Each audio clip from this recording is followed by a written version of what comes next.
Hello, hello, hello, my favorite people. Come on in, come on in.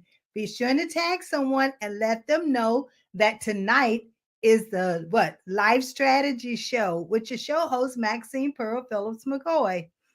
I cannot wait for you to meet my special guest, but you've already met him once. He was on last year, but he was so good we had to bring him back, which was what we do with a lot of our guests, right? But let's talk about level less. What is level less?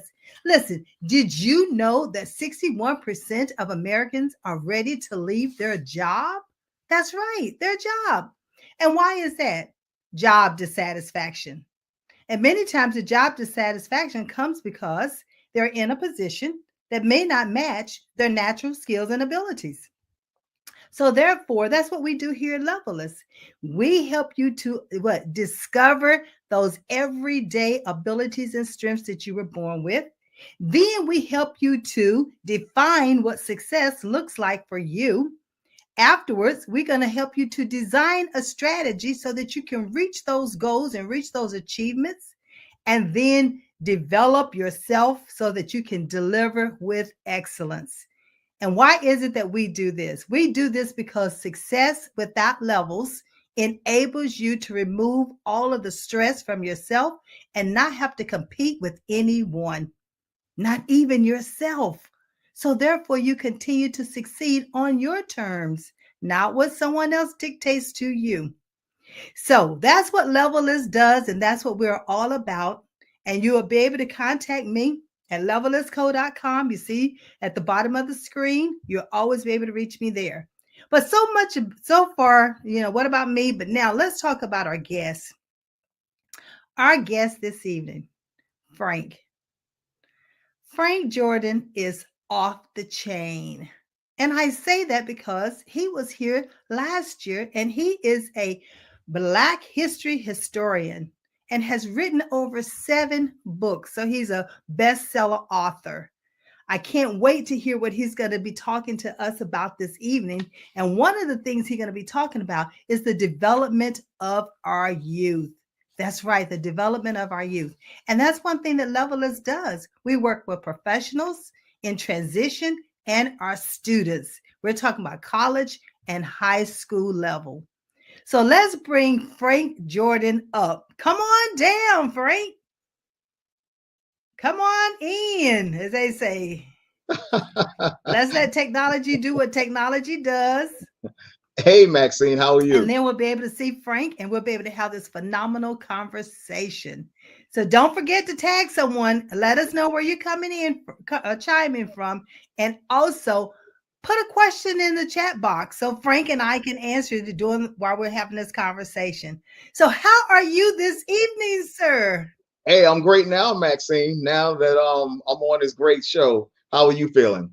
I am feeling wonderful. Everybody always asks me, why are you so happy? And I listen, I choose to be happy. We have a choice in life, right?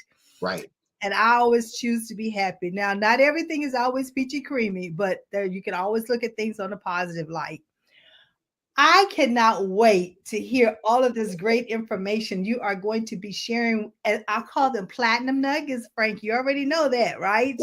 Absolutely, Maxine. Absolutely. Hey, and congratulations on your award. I mean, that's something that's well deserved. Well, thank you. I love helping individuals, and I know you do too, because you're in the classroom, you're at universities, you're at colleges, you're talking about the historian information, the research that you're doing, and the books that you've written. Right. So let's get started by you telling me, just telling not only me, I mean, I know a lot about you because I read about you, I keep up with you, but I want you to share with our viewing audience, what is it and what caused you to start researching and becoming this Black history historian? The lack of Black education that was afforded to me during my childhood. And once you become an adult, when you're a kid, there are certain levels and links that are afforded to you, that you just can't get to, or you just have to just accept what's there for you. But when you become an adult, your mind, it broadens a little bit, it expands a little bit. You start to study a little bit more, you start to see a little bit more, you start to explore a little bit more, you start to Mhm. travel a little bit more, Maxine. And if you stay out of trouble, you start to actually meet some very interesting people of education. So I was just intrigued by what wasn't taught to us, Maxine. Not only as blacks, but it's just education, period, during the time when I was in school. And so that led, it was almost like a domino effect, Maxine. Then I went to school for it, become a historian, studied lots of history, lots and lots and lots of history, traveled a lot. And it was almost like a domino effect.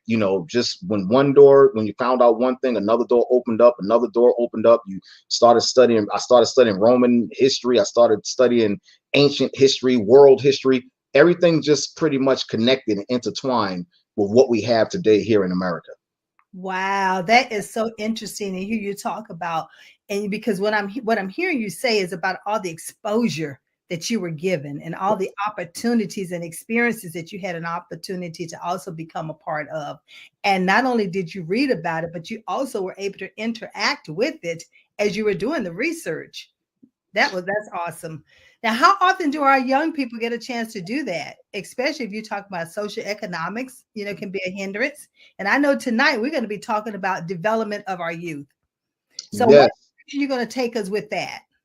Hey, listen, education is very important. Spending time with your kids is very important. Right. And I think that's a developmental stage that a lot of parents have lost track of. I know according to my research, you have 81%, and this is a high percentage, according to my research, 81% of children between the age of 2 and 4 have actually played video games. So that's a very high percentage, Maxine. 81% of children between the age of 2 and 4 Two have and played some kind of entertainment or video game. I know when I was 2 or 4, if I can remember back then, I know, Maxine, exactly. Our concentration wasn't on too much entertainment. Our concentration was on solely doing what our parents told us to do. And correct. it was more geared toward and concentrated toward going to bed at a certain time and getting up, going to school. And not only that, Frank, they would always say, go outside and play. Right.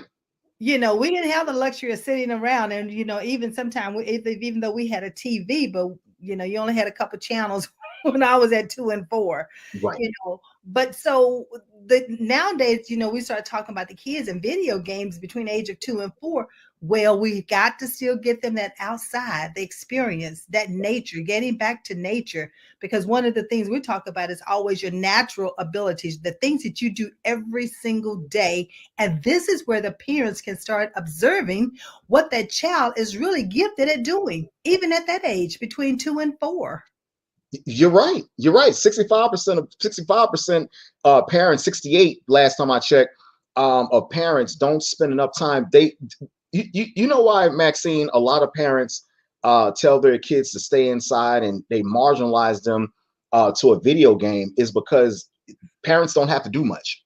When you're outside, you have to interact with your kids, you have to monitor them, you have Right. to watch them, and Lord forbid, you may have to talk to them from time to time and tell them the difference between a tree and green grass and that animal over there and that particular structure over there. So if you can marginalize your kid to tell them to go in a room, don't come out, and you can turn on a video game, that makes it more easier for the parents to, not to do what they're supposed to do. 68% of parents don't put in the effort of the time to actually sit and talk and nurture their kids anymore.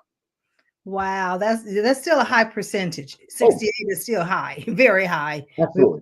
you know, and it makes me think about, even our young adults who are in high school. And I know when I did my research with the we call it counselors, the career counselors, Right. there were like one career counselor had to manage between 350 to 400 students. That's entirely too much. There's no way they're going to get that individualized attention. So if they're not getting it at home, then they don't get it at school. Then where are they going to get it? Hello? Right. That's right. That's right. From people like yourself, Maxine, from great people like yourself. You have to care more. You have to, first of all, you got to care, Care. about, what you do, and you have to love, what you represent. So if you're a counselor, 300 kids, what was it? You said 300, that's far too much. That's 300 different personalities, coming at you, on different, on maybe 8 or 9 different occasions, in a day, with different problems, with different grade aspects, with Right. different goals. So that's just a little bit too much. I think that the lack of, education, plays a big role in it. And I think also, you have, so many single parents, and, so many single parents out here that just don't have the time, because teachers can't teach you everything. Right. It's up to the parent to pretty much fill the gaps where the teachers, didn't do with the 6 hours of the day that the children are in school. So if you have a parent, that's working all day, they may be working 2 jobs a day, Maxine, how much time do they really have, to really, spend time or concentrate, with their kids schooling? Not much, not much. I know when I was growing up, I went to predominantly, Caucasian students in the school. Mhm. And so my parents only my mother went to the 11th grade and my father went to the 3rd grade. So it was not a whole lot of exposure that they could give me. And so if you don't get it in school, then where are you going to get it? Now, Right. I'm not saying that all kids have a home that they're going to and it's like that, but we don't know what's going on behind the closed doors. We don't know how involved the parents are with their child's education. I know, but as I grew older and I became an adult, I was at the school all the time with my children. They probably tired of mama coming up to the school volunteering. But I told him, I said, but I want my presence known. So Right. it's not like you're trying to correct what happened, but when you want them to understand, you support what they're doing. Education was near and dear and still near and dear to me. And that's one of the reasons why I work with the youth the way I work with them. But Frank, you did so much research, Mhm. and we're going to be talking about what took place yesteryear, in a sense, and Right. what's going on today when it comes to education. So do a little comparison for me right there with your research versus what you have found what back then versus what's going on right now. Oh, absolutely. Let's just take the 1960s. The single parent rate, let's just say 1960 was at, I think, maybe 12%. Compared to today, I think it's 29%. The single is up. Also, the dropout rate was only at, I think 8% back in the 1960s. Mhm. So, that plays a big major role in it as well too. When you are blessed also, and not discounting, a lot of single parents, because, you have a lot of great single parents out here who do Definitely. phenomenal jobs out here, more so than, 2-parent homes, so to speak at times, but the dropout rate was a lot less, back then. And I think it has a lot to do with, historically speaking, because it wasn't too much distraction, out here, Maxine, for the kids really to get themselves right into. Let's just say, for instance, I researched, you got 10% of kids that actually use software for education. 10% of kids that use software for education, but you Right. have 81% kids that use software for video games. So the tide is kind of changing a little bit, Maxine. When we were going to school, we were just centered more focused on education, getting out of school, getting good grades. Now it's just so much out here now, social media that's available to kids now. Their attention span goes about 10 different ways when you hit on a computer, instead of just focused and marginalizing and concentrating on just what you're supposed to do in school. One of the things that came to mind when you were talking about the video games and the kids playing on the computers and so forth, what comes to mind is one of the assessments that I do, the ability assessment, and it helps them to hone in on their learning style. Right. that learning style is so significant Right. because there is a child who needs to do those video games because that's their learning style. That's their interactive. They need to Right. move. That's their rhythm learner. So they need to be able to Right. do. But the other thing that I help parents to understand when that child must do on the computer, something like that, watch how they do strategies because video games, there's a strategy associated with it. So many times we look at video games as though it's just a game, but Right. if it's the right type of game, then Right. it has a strategy attached to it. So that child is learning strategies, learning how to maneuver, is learning how to do critical thinking, is learning how to make decisions and solve problems. But it again, it depends on the type of video game that they're working with. And Right. even some of the sports video games still has a strategy, right? You have to have a Right. strategy even with those. Yeah, it can teach them how to count. It can teach them, it can teach them a great deal about math as well too. Yeah, When you talk about sports, and like you said, all video games aren't just deemed as a negative aspect of right. learning. You do have some really learning strategies of video games out here as well too. To the credit, of the good educational system. Right, right. Because I know when my grandson was coming up, I had him on games, but they were exactly what you said. They did math, they did science, they Right. did language arts. So it had Right. a purpose behind it. So Right. he was Right. able to learn right that way, even though I just didn't put him there and leave him there, but I would come back and ask him questions. So tell me what you learned and explain to me what you know, because it locked in on what he learned as he could explain it. Because I'm a firm believer, as an educator myself from the corporate world, I believe learning hasn't taken place until they can apply it. Right, right. And let me say this also, Maxine. The dropout rate in rural cities are much higher than they are in the Good. suburbs. Yeah, Meaning, as far as like southern states compared to northern states. right, Again, distractions. When you grow up in a predominantly overpopulated area. Where you have a neighborhood that's enlarged by maybe housing projects, or you just have a large populated area, there goes again the distractions. Where you have, when you may take a trip down to 95 into southern states or rural areas or suburban areas, those neighborhoods are less pretty much populated. So it's not too many distractions, that kids can get a hold of to, right. especially when we was growing up, Maxine. I grew up in Brooklyn, very heavy populated area. It was very hard for me to concentrate. I know from the time I get up in the morning and from the time I come back from school, because it's just so much going on, Maxine. Your concentration's over here, it's over here. Someone is arguing over there. You have someone over here. Your neighbor is over here. Someone's playing music over there. And it's hard as a student. And if you don't have the right foundation of parents and role models around you, which are very important, Right. role models that are around you showing you to stay on the straight and narrow, you can easily fall into a pit that you don't want to. Oh man, you said a mouthful there. Listen, did you all get a lot of those platinum nuggets that were just dropped?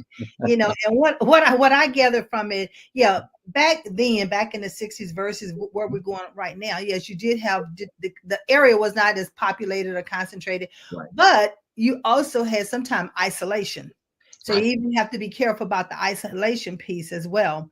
Mhm. But parents, but the viewing audience, period, just not just parents, because you could be a grandparent, you could be a supporter, you could be a mentor, you could be a role model, but it is all applicable because what we have to do is concentrate on how can we help our young adults? How can we help our adults who find themselves in that same situation? So just because we are a certain age does not mean that we do not find or go through some of those same challenges. So what I want you to talk about now is you talk about some of the statistics. Talk to me a little bit about our teenagers between that 14 and 19-year old. Give me some stats on that and what has your findings been? Yeah, young adulthood is pretty much the same as far as the dropout rate.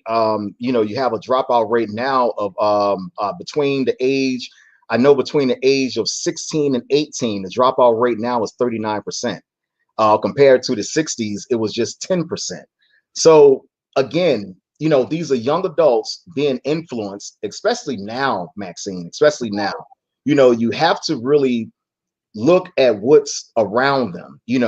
Even when you go to different states and when you go to different cities, you got to look at certain programs that the government is not funding. The government is putting a certain percentage of money else places that have nothing to do with education. And what it all boils down to, Maxine, is education, mental health Yeah, programs, yeah, to keep the kids yes. off the street, to keep their mind geared toward education and doing the right thing.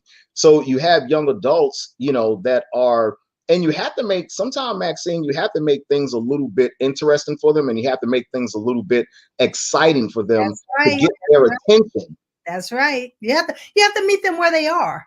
Right. And then take them where you know that it's going to be helpful for them, and as well as where they want to go. Because one of the things that we concentrate here on is, so tell us where you see yourself. What is it that you see yourself doing or want to do? And that way we know how to go about helping them, not only to assess their innate abilities, their natural abilities, but also you have to help them to design a strategy. So even back then, I know when I was in high school, I didn't always get that attention. No one took me under their wing and designed a strategy for me to help me to understand, what are you going to do beyond high school? Right. I was like a sink or swim, and I'm like, okay, I'm paddling right now. It took me a few years, but one thing I knew is at the age of 17, although I was going to this predominantly, mix of majority of white kids, Right.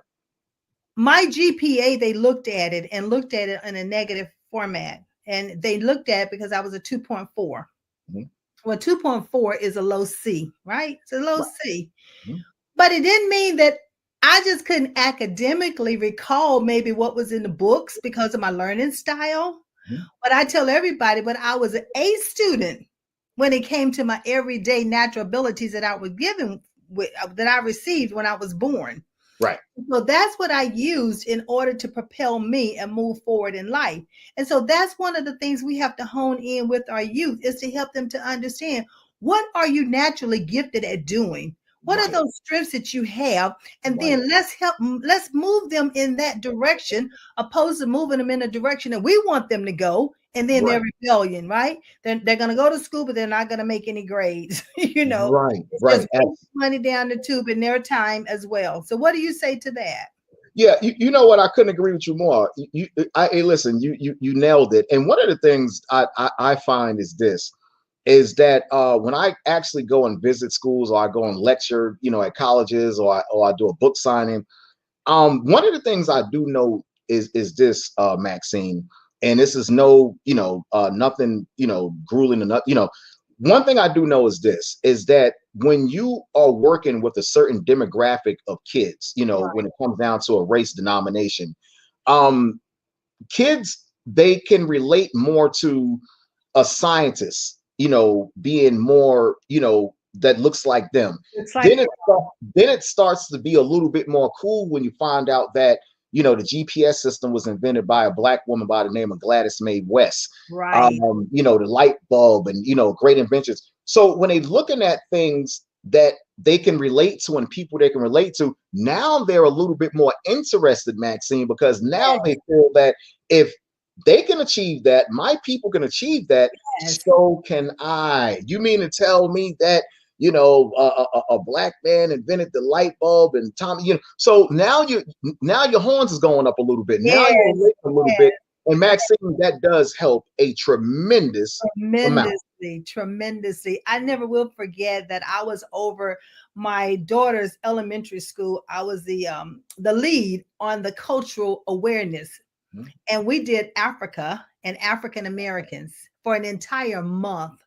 And we brought in all of the products that the African Americans had created or even made better. And it was in a library where they could actually go in and physically touch them. The stoplight, like you said, the pressing comb, Right. And the thing about it is that the individuals in the community had all of these items. Right. Right. And so I was able to gather Right. all of them because everybody as the community became involved in it. It was just absolutely wonderful how much education those children actually received in that month about Africa and Right. African Americans. Right.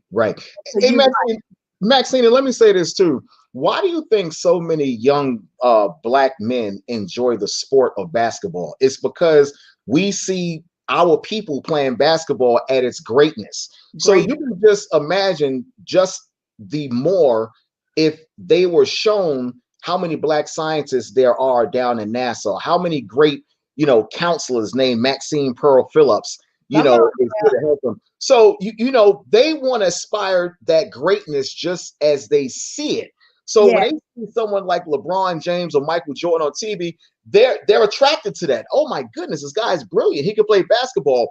But it's so much more out there that we have achieved and That's we have discovered and invented other than playing basketball that they just won't show you, that they just sometimes they hide it from you, but when you do see that, like when I was at the last high school I was at, Maxine, to keep 2,500 kids attention, that wasn't an easy thing to do. That wasn't not at all. an easy thing to do. But when I showed them the great inventions, that we were part of and the great inventions, that kind of piqued their curiosity, like, wait a minute. You mean to tell me, someone by the name of Shirley Smith invented the call waiting system? Wait a minute. She looked like Maxine. Yes. There you go. And it helps our hair, So Absolutely. Absolutely. And that helps a tremendous amount. I'm always a firm believer that we have to allow it doesn't matter if the youth, it matter if it's an adult who have not had exposure. Yeah. I come from a family of 12. I'm the 8th of 12. So with that many children, we didn't take vacations, and because of that, I would always try to figure out what am I going to write about when I go back to school, because they always want you to write about what you did during the summer. Do they still do that? I don't know if they still do, but that's what they did when I was coming up. But what I made sure was my children, we didn't always take a vacation, but I always had an experience for them.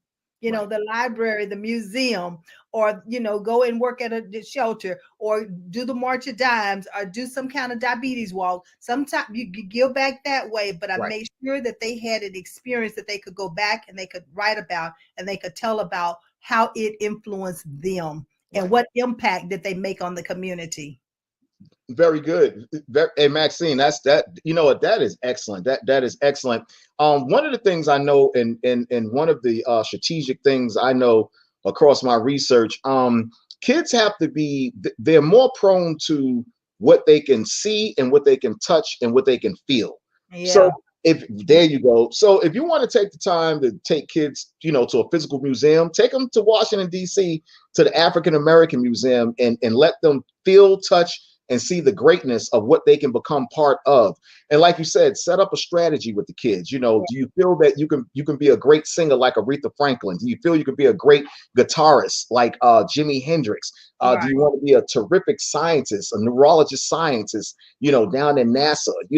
So one of the craziest things is this, Maxine. You're gonna laugh. Oh my goodness, you're gonna laugh. I just had this conversation. Look, I just had this conversation with someone just the other day on the phone. One of my really good friends, when we was going to school together, I'll make this real short. This guy would make me look like a special needs kid. This is how smart this guy was. And he would get teased all the time about how smart he was, the clothes that he wore, to the point where this guy had to dumb himself down just to try to fit in, just to try to fit. And this is someone I grew up with, just to try to fit in with the kids that weren't doing anything, that was a lesser influence, and that was a bad element to be around. So this is what goes on, Maxine, in the short. This is what goes on throughout communities. And today it's still happening. It's still happening today. Not just back then, but it still is a part of it today. Because even the assessment that I do, I had one young lady who was being bullied in school, but once I completed her assessment, and she understood that she has this intuition, and she cannot turn it off. So yes, you do read people, you can read them just like that. And so when you read them and you see that they're on a negative, then walk away. Right. Just walk away, because you don't want it to damage your brand. And I tell everybody, you are your brand and your brand is you. So whatever you do, say, think, or behave is going to reflect on you as an individual. And that's where your character and your integrity can be damaged. Right, right. Maxine, I have a question for you. I have a question for you. This particular young man, well, he's a grown adult right now. You know, uh, he kind of succumbed to the submission of being teased, and Okay. to the point where he went left because the negative was generating so much attention that he never got, as being teased and as being called the nerd, and Right. kids in the Right. neighborhood. So as an adult now, he actually does, and he's doing the same negative that he was doing from when he was a kid. Good kid going bad. So let me ask you a question, Maxine, and I'll let me back off of what you got to say. For a kid that's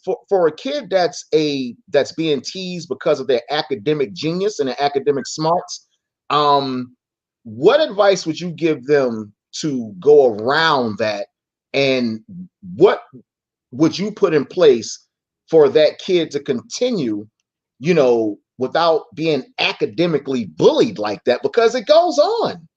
Right. Right. And many times you can end up having a peer, a peer group. Right. And then that way, if you bring some of these individuals who always, telling you you're too smart, you this, you that, whatever, Right. say, well, let's get together and let's study together.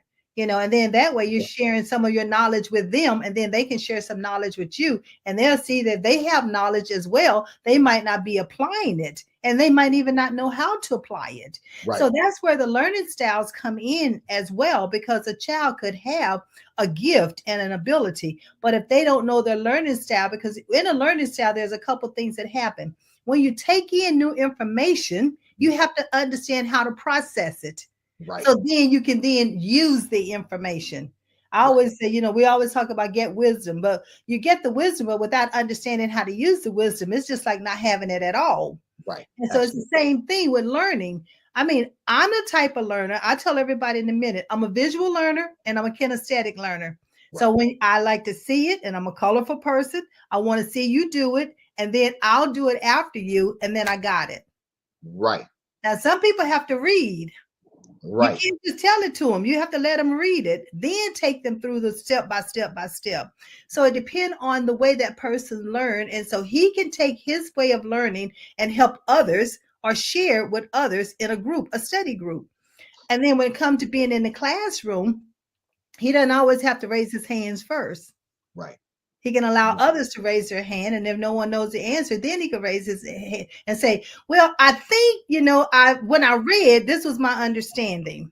And Right. in that way, it's not like he's a Mr. Know-it-all. And believe it or not, that still happens today, even with adults, because some adults can take unrelated information. They can see the big picture out of it just like that. And other people around the table looking at them like, well, they think they know it all. How in the world she come up with that fast? Well, what they fail to realize is that it's natural. It's something Right. that they do every day, and Right. they can't turn it off because that's how they were born. This is how Right. they call it hardwired, right? Right. And so that's what he could do. But no, you don't dumb it down. You Right. don't not use your academic talents. And the other thing is they have to learn to believe in themselves. Right. And that's where Right. confidence comes in at. And Right. so once they understand that this is what you were born with, you can't turn it off just because someone else does not like it. Right. Embrace it, and then help others maybe understand how you use, like what I just said to you. I'm a visual learner and I'm a kinesthetic. Right. I told you up front, that's how I learn. Right, right. You look what you just said. You're 100% correct. And what that brings about, believe it or not, that brings about as smart as some kids can be, and as smart as some adults can be. That brings about a low self-esteem about yourself. Like, man, maybe I don't. And growing up as a kid, you get teased so much by the less kids that are academic, smarter than you. And so, sooner or later, the kids are going to tease you. They're going to tease you more. Then they're going to physically put their hands on you. So, if you're not the kind of person that's confrontational growing up, you're not a fighter. So Yep. what do? You dumb yourself down. You change your path of going to your house, And a lot of kids, unfortunately, they drop out of school because they don't want to go to school and be teased. And you nailed it. I think parents play a big role in that. You got to keep pushing your kids and letting them know, like you said, that's a gift that you have.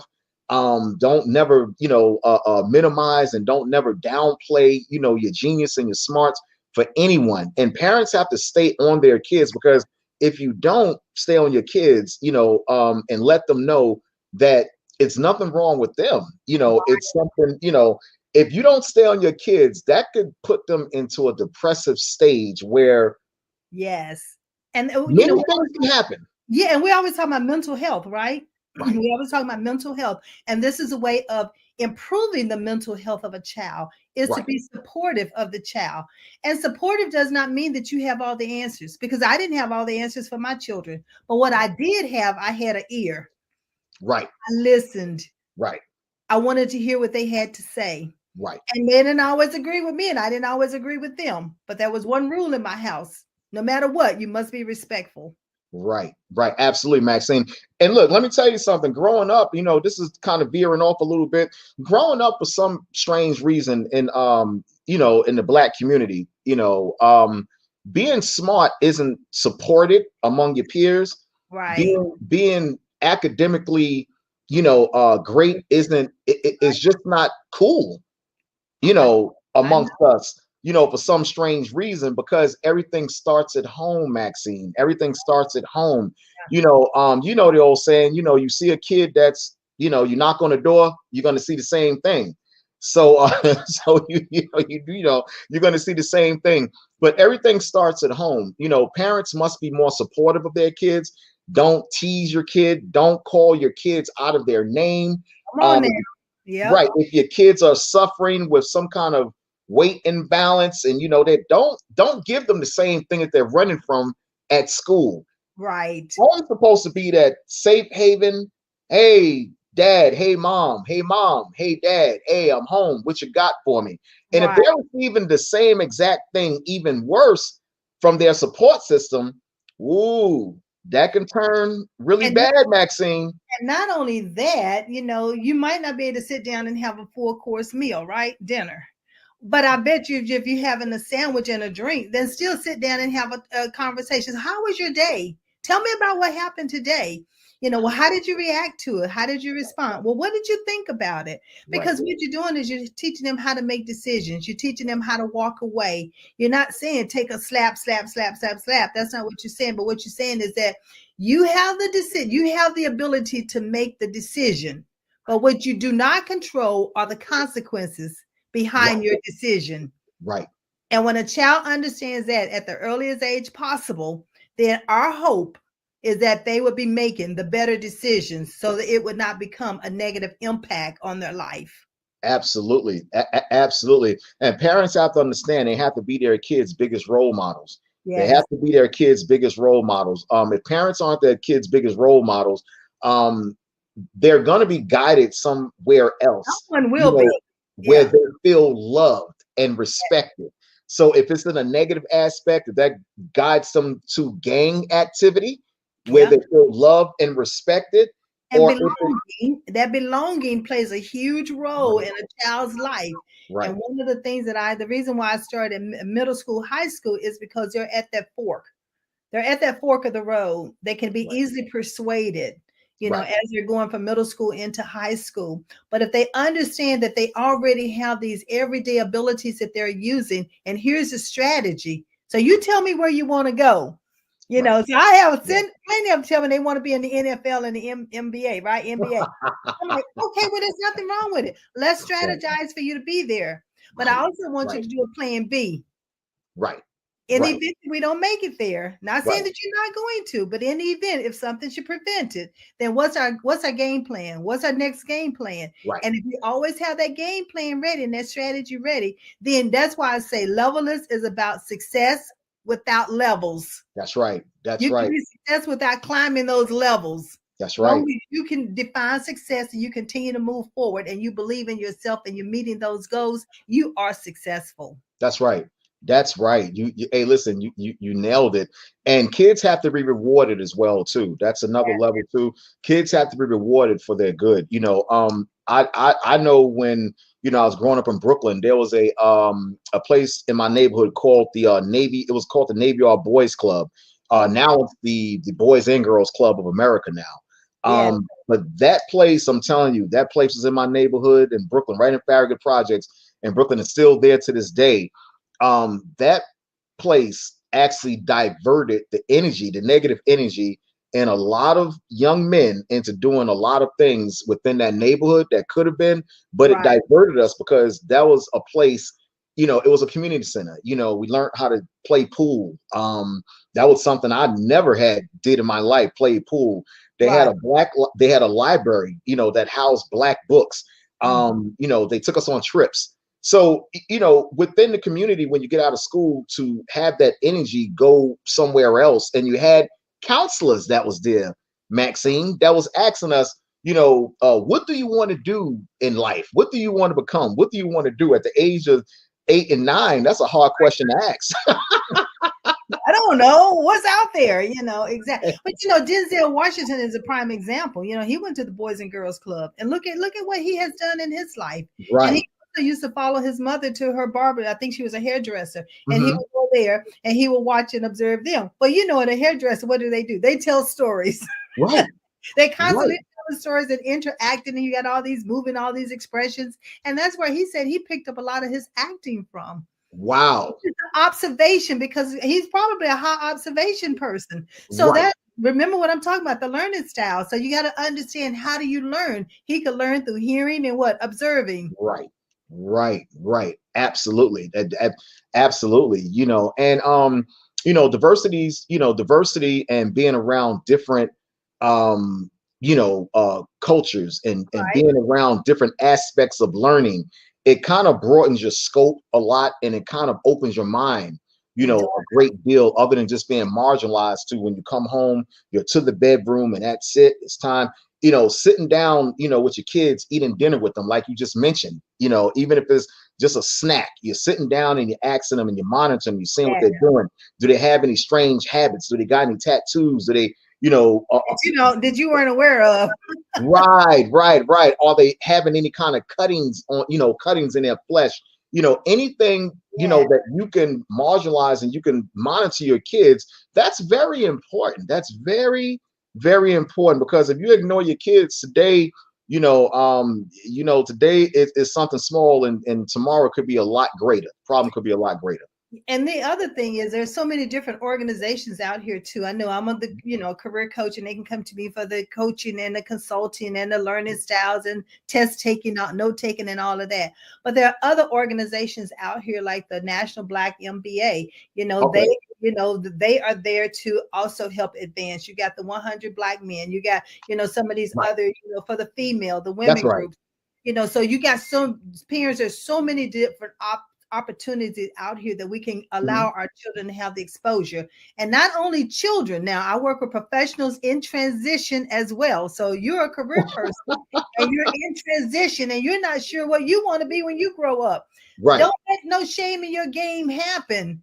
That's right. We need to be able to identify it and discover what your natural abilities are and put a strategy in place so that you can become that person that you want to become. You can get the salary that you want. You can That's live right. the lifestyle that you That's deserve. right. There's never too late. It's That's never right. too, but you have to be willing to ask for help. That's right. That's right. And Maxine, let me say this too. Again, going back to what we said earlier, role models play a very important part. Very Role important. models are very, very, very important. You know, watch your kids, you know, who they befriend. Watch your kids, monitor their telephone time, watch who their friends are. I want to know my kids, I want to know their friends' parents. I want to know who their parents are. You know, if you got a best friend in school and you want to bring him to the house, I want to meet their parents. I want to know what their parents do. You know, I want to know what their parents do, because if you're going over their house and you're spending 2, 3 hours and you're going to spend a great deal of time out of this household and Right. you're going over your friend's house, I want to meet their parents and I want to know what their parents do. And I'm Right. gonna tell you why, Max. I know you want to say something, but I'm gonna tell you why No, no, no, I I'm just said listening. that. I'm loving it. I'm loving it. And the reason why I said that, Maxine, is because growing up right in Brooklyn, my dad was very strict. You know, I grew up in a 2-parent household. My dad was really strict. My mom, she was just as strict as he was. And I had two older sisters. So there was this certain particular gentleman that was, one of my best friends. And his parents really didn't really have like too much of a leash on this guy. So Okay. that was Maxine, that was great for me. Like, oh my goodness, go down his house and I could Wide open. stay all night and look at things on TV. My parents wouldn't allow me to watch it.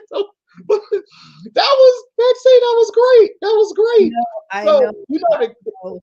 the crazy part, Maxine, is that I like going to his house doing the things I couldn't do, but he like coming to my house and seeing that structure that we had. I was like, are you crazy? This is like being locked up, man. But see, what you didn't realize, and then because I would not realize it at that age either. But as an adult and doing this assessment, this young person wanted structure. Right. You wanted autonomy. You like a variety of things. Right. But this person wanted structure and he didn't have it. And he was trying to figure out, how am I going to get it? So he felt like he come to your house and he gets the quiet time. He gets some structure in place. And then you go over there and you're like, man, I'm wide open now. What can we do now? But I love what you said as far as you want to know the parents. I knew every single one of my children's friends' parents. I made sure that I went to visit with them. I asked questions. I want to know where they work at. I asked everything but their social security number. I believe you. I believe you. But it's one of those deals. It's like, listen, I got to know, right, who are they hanging out with? Right. Right. Do that. Other platinum nugget parents, this is something that you must do. Right. And a lot of times your kids don't even want you to meet their friends. Right. And I tell my daughter, no. Right. If you're gonna go over there, I must meet the parents, and I'll take you over there and I'll meet the parents so I can see the environment that you're gonna be in. Right. Because you don't want what you built up to be destroyed in less than a year or two, and you don't want those negative influences, to come upon your kids. So that's something else also, Maxine. Parents, they have to monitor their kids. Right. And they have to really, like you said, get to know your kids' friends' parents. Really. Right. And another nugget is get to know the teachers. Get to know your kids' teachers so that you can know. I mean, even if parents, if you're even going to school, get to know the professor. So they'll know you. I mean, so this is it is not only just in high school or collegiate, but it happens in life because you have to learn to build relationships. Right. And those relationships can carry you. I mean, I have a relationship that I know this lady, a friend, I think over 45 years. My son is 45, so 45 years now. We've been just so close, So so it's about, young people who are taught the importance of loving themselves and believing in who they are is a great start to the foundation of building a better human being. That's my friend, Elizabeth McNeil. She's a supporter. She always comes on and she's observing. We had Edith Matthews on saying, thanks for sharing. We had Diggs, BTW. Hey, what's up? He says, or they say, so not sure who that is, but thank you all for joining us. If you have any questions, please put the questions in the chat so that we're here to answer any questions that you have. We're just having a phenomenal conversation, as you can see, about this Black history historian sitting in front of us. Listen, and what do you look? And one thing I know, I know through studying, and I know through a lot of counseling and developing, because I do have a school located in Raleigh where youth, parents, counsel. I do notice this is that again, if the parents aren't there, and like she just said, as far as the foundation, kids are more prone again to mimic everything that they see. Yeah. So, from the foundation of everything. So what do you do? Like 9 times out of 10, Maxine, we always receive certain elements, whereas that, is ex-members of gangs, maybe a little abuse, women here and there. Mm-hmm. But what's popular now is a lot of gang violence, Maxine. That's Okay. very popular amongst the youth.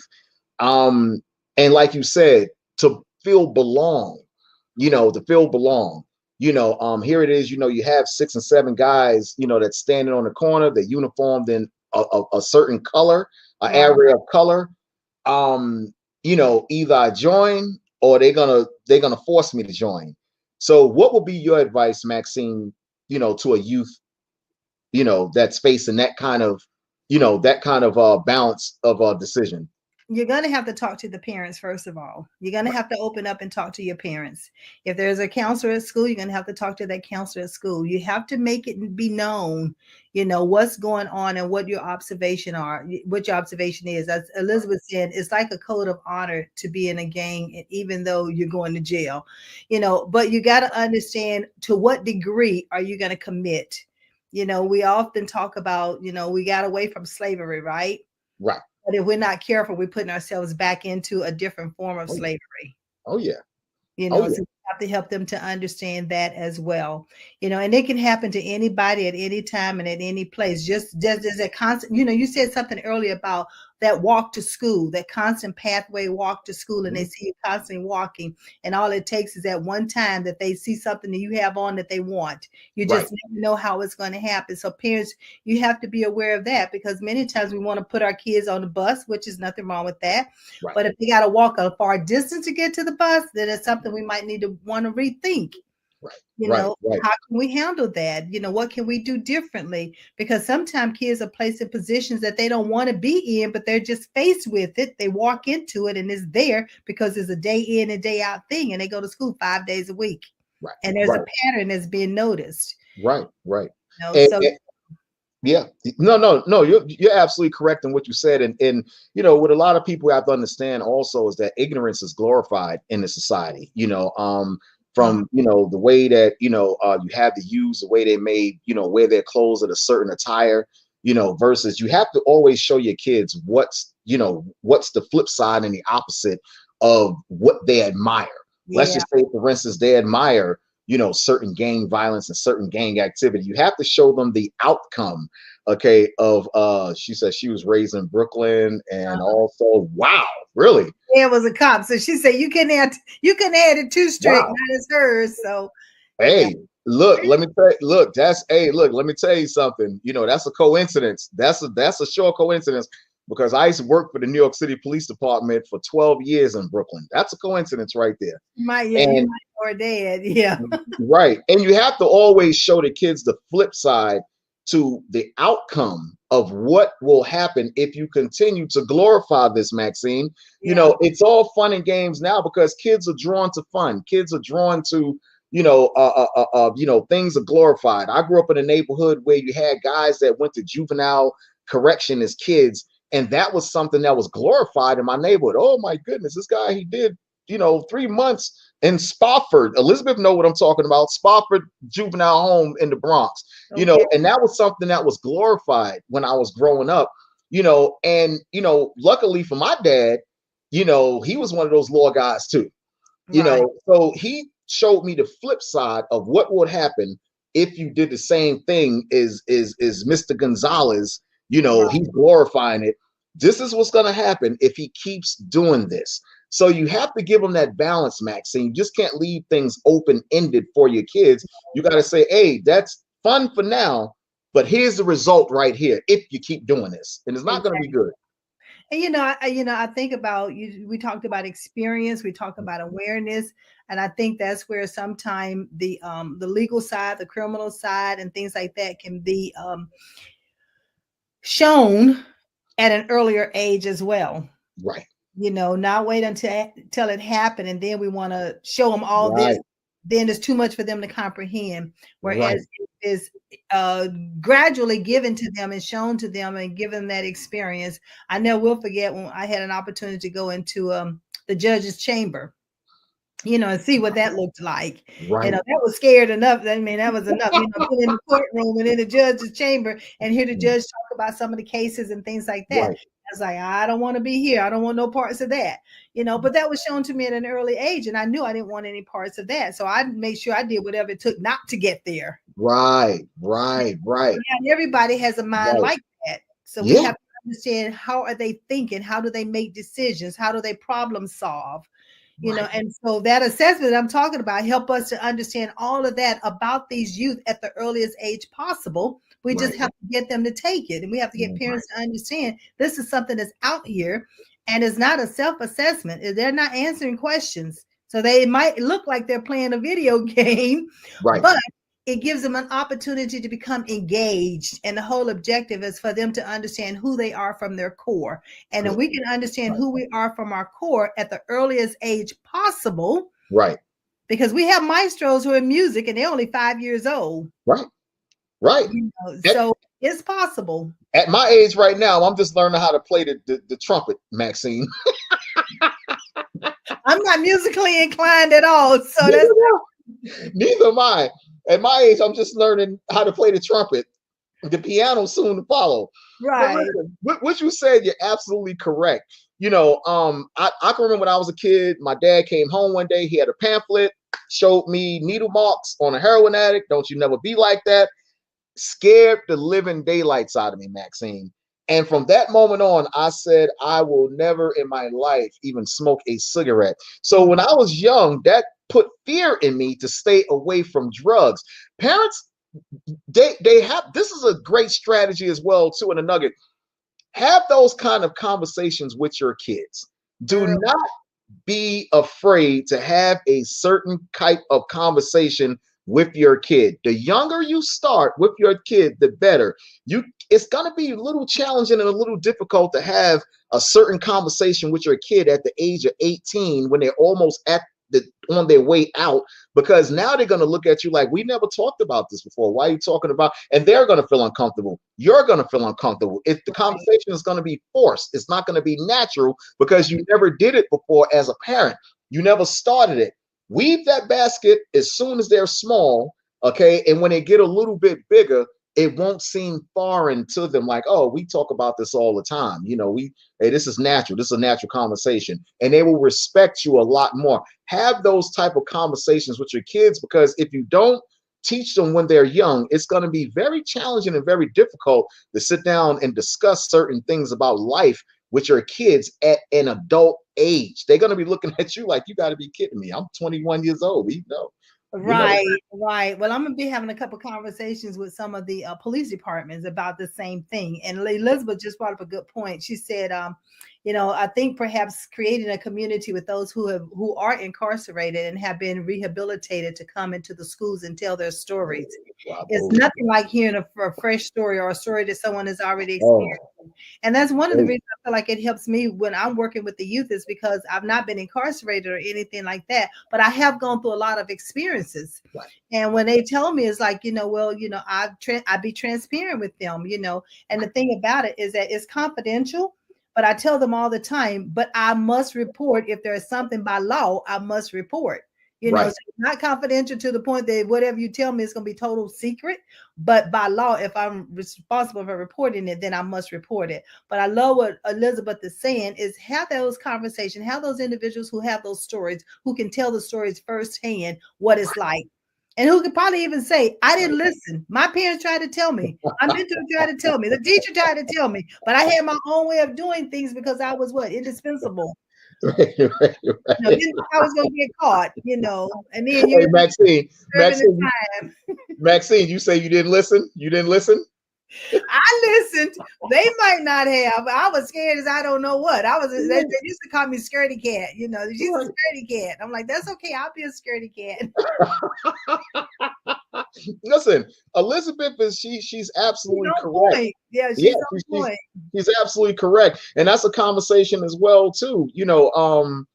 Piano, did Miss Joan take piano first, the foundation of it?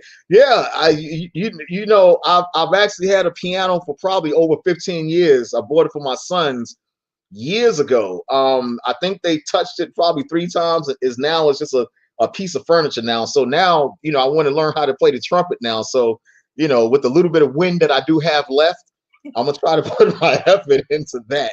But she's right. It's But the Maxine, foundation. It's the keys, the strokes, the music, the right, tunes. All of that goes hand in hand. So right, right. this has been an awesome conversation. So we're out of Okay. time. We've already talked an entire hour. But as usual, I'm going to have to bring you back because you're going to have some more Sure. facts and some more research that you've done that you can bring Right. us up to par of what's Thank going you. on yesteryear versus what's going on today. Right. And so, Frank, thank you so much for Thank you, allowing, Maxine. bringing your time and your talent and your Thank you. expertise here to Thank share you. all of this great information. Thank you. So, how can people get in touch with you and where do they go to get your book? They can go on Amazon and they can actually just type out Frank Zaquan Jordan. Or you can just email me and I will email you back. Zaquan 11212 at yahoo.com. And I will email you back. I got 2 dates coming up. I'll be in Alabama April 22nd, and then I'm going to Detroit for 2 days there to do lecturing as well too at a bookstore. Now, ladies and gentlemen, he talks, he lectures, he teaches at universities and colleges. So he's available not only with his book signing, but also to be a keynote speaker and to talk Yes. about Black history. Yes. So, Frank, our Black history historian, thank you again for this phenomenal conversation. Thank you, Maxine. Hey, Maxine, thank you. And keep up your greatness as well, too. And congratulations as well, too, on your award, too. I'm very proud of you, and I'm enamored by what you do as well, too, Maxine. Thank you for having me. Thank you, Frank. And we'll make sure we put that email out there as well. Yes. All right. Well, ladies and gentlemen, thank you for tuning in. You've heard it from our Black history historian, all of the great information about youth development. There's much work to be done, but you've done a lot of work to begin with. And you have help out here. So reach out to myself, Maxine, at lovelisco.com. And hey, go to my website at lovelisco.com. And also be sure to look on Amazon and purchase Frank's books. So in the meantime, in between time, I'll see you next week. Same time, same station. I believe in you, and I trust you believe in yourself. Have a great evening. Thank you, Maxine.